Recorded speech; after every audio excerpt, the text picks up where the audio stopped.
বিরিয়ানি দোকানের নাম কেউ দাওয়াত রইলো দেয়? আপনি বিরিয়ানি দোকানের নাম দিবেন হচ্ছে আল্লাহর দান, মায়ের দোয়া, বোমা বিরিয়ানি, লুলা বিরিয়ানি, আরো কত কিছু নাম আছে। এসব কি নাম দিচ্ছেন দাওয়াত রইলো? আপনি কে? আপনি কেন? আপনি কোথা থেকে? আমি তো আপনাকে চিনি না। আমার দোকানের যে নাম ইচ্ছা আমি সেই নাম দিব। আপনি এসে কেন কথা বলতেছেন? আপনি কেন দিচ্ছেন দাওয়াত রইলো নাম? আপনি ইঙ্কি পিঙ্কি পঙ্কি চঙ্কি ডঙ্কি কিছু একটা দিয়ে দিতেন। আমি তো একবারই আপনার সাথে কথা বলতেছি না। দেখেন, জটিলতা যেখানে হয়েছে সেখানে আমাকে কথা বলতে দেন। এ ধরনের বাজে কথা বলবেন আর ব্যবহার পরিবর্তনের জন্য এক চাপবেন। আমি বলতেছিলাম কি, আমি যখন এই গেটের বাইরে আসছি, এই যে আপনি বলেন না আপনারা কারা, আমি কি বলছি? দাওয়াত রইলো। আমি কি একা একা জোর করে ভিতরে ঢুকছি নাকি আপনি আমাকে ভিতরে ঢুকতে বলছেন? আমি ঢুকেছি।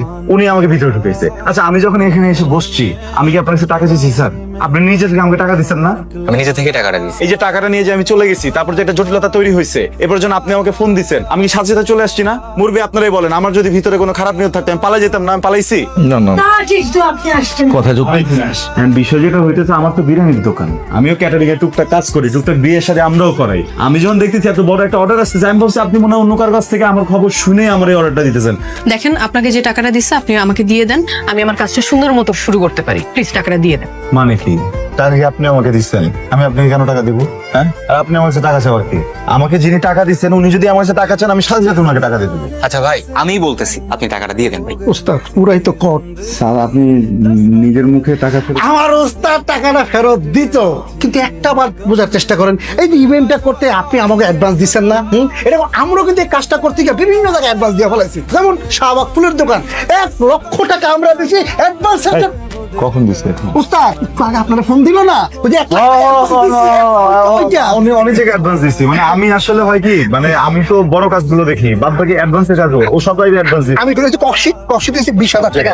সব জায়গায় অ্যাডভান্স দিতেছে। আমি তো চাইলে টাকা ফেরত দিতে পারবো না। করতে গেল আচ্ছা, আমার কাছে একটা সমাধান আছে। আমি বলি কি, উনি 10 লাখ টাকা অ্যাডভান্স দিচ্ছে, আমি 10 লাখ টাকা অ্যাডভান্স দিচ্ছি। আমার 10 লাখ টাকার কাজ আমি করে দিই, উনি ওনার 10 লাখ টাকার কাজ করে দিই, তাই না? ভালো কথা বলছেন। না না, ঠিক আছে। এভাবে কাজ আমি করব না। আমাকে আমার টাকা দেন, আমার যে ইভেন্ট আমি ওইটা প্রপারলি করতে চাই, না হলে আমি এখান থেকে চলে যাবো। তাহলে তো ভালোই হয়। উনি চলে গেলে আলহামদুলিল্লাহ, উনার যে বাকি 10 লাখ টাকা ওইটা আপনি নেন, নিয়ে আমাকে দিয়ে দেন, আমরা 20 লাখ টাকার কাজ করি নাকি? আপনারা কি বলেন? দেখেন আপু, আমি একটা কথা বলি, অনেক কষ্টে আমাদের দুই পরিবারকে রাজি করানো হয়েছে এই বিয়ের জন্য। এমনিতেই আমাদের প্রেমের বিয়ে, আর এর মধ্যে একটা ঝামেলা লাগিয়ে গেছেন, আপনারা দুইজনই বুঝতেছেন। ভাইয়া, হয় আপনারা দুইজন একসাথে কাজটা করেন, আর না হলে আপনারা দুইজনই টাকা এক্ষুনি আমাদেরকে ফেরত দিবেন। কিভাবে দিবেন আমি জানি। একদমই ঠিক বলছে আমাদের। একদম। আমাদের দিক দিয়ে কোনো সমস্যা নেই, আমরা রাজি। ঠিক আছে, আমি কাজটা করব, কিন্তু আপনি যে প্ল্যানিংটা দিচ্ছেন ওই প্ল্যানিংটাই হবে না। কিন্তু আমার কাজের মাঝখানে যেন কেউ না আসে। কি যে দিন এলো পোলাপানের ভাই, ইভেন্ট ম্যানেজমেন্ট লাগে। আরে আমাদের সময় আমরা নিজেরাই সবকিছু করে ফেলাইছি। এই শোনো, স্পেসটা ঠিক এই জায়গাটায়, বুঝতে পারছো? আমি যখন এই বাংলোটা বানিয়েছিলাম তখন আর্কিটেক্ট